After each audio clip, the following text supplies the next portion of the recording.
मध्य प्रदेश विधानसभा में विधायकों का 2 दिवसीय प्रबोधन कार्यक्रम मंगलवार को विधानसभा के मानसरोवर सभागार में शुरू हो गया। लोकसभा अध्यक्ष ओम बिरला विधानसभा अध्यक्ष के साथ विधानसभा पहुंचे। इसके बाद विधायकों का सामूहिक फोटो सेशन भी हुआ।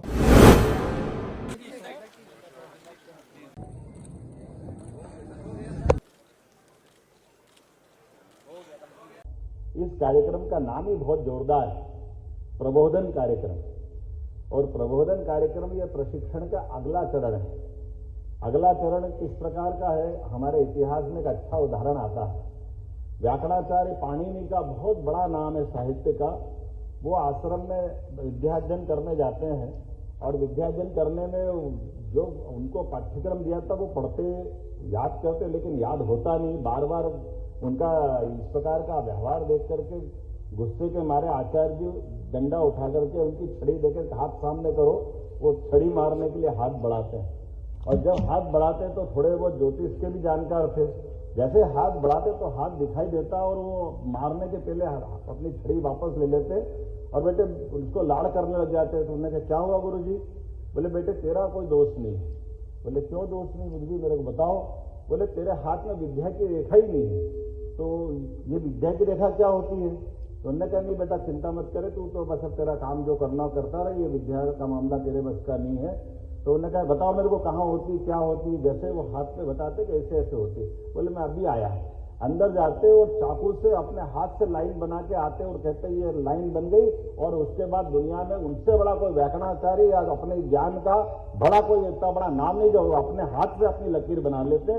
तो प्रबोधन का अर्थ ये कि प्रशिक्षण के पहले हम उस विषय में डूब जाए, हमारे आचरण में, व्यवहार में, ज्ञान में, अपने सभी प्रकार के अपने सूक्ष्म शरीर, बाह्य शरीर, दूसरे का एकाकार करने का जो भाव अगर अपन धारण करते हैं, इसका मतलब प्रबोधन का है।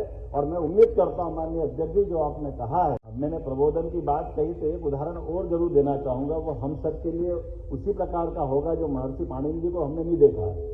लेकिन लोकतंत्र के मंदिर में पहली बार पार्लियामेंट के दरवाजे पे खड़े होकर के यशस्वी प्रधानमंत्री ने जो लोकतंत्र के मंदिर के होने के नाते से मस्तक टिका करके जो एहसास कराया, इससे बड़ा प्रबोधन आज के लोकतंत्र का नहीं हो सकता। माननीय नरेंद्र मोदी जी को स्मरण करें, जब वो लोकसभा में पहली बार गए और अपना शीश नवा करके इस लोकतंत्र के पावन मंदिर का जिस प्रकार से उनने सम्मान किया, वो हमारे लिए सदैव पाथे रहेगा। हम उनका अभिनंदन करते हैं और हमारे सबके लिए जीवन में ये पाथे रहेगा कि लोकसभा हो या विधानसभा, हम एक बड़ी आबादी के माध्यम से लगभग 3 लाख या 2.5 लाख से ज्यादा वोटर का एक बड़ा हमारे पीछे उनका सबका मान सम्मान भाव, उनका विश्वास लेकर के विधानसभा में आते हैं। और विधानसभा में आने के बाद निश्चित रूप से हम अपने दोहरे रोल में रहते हैं।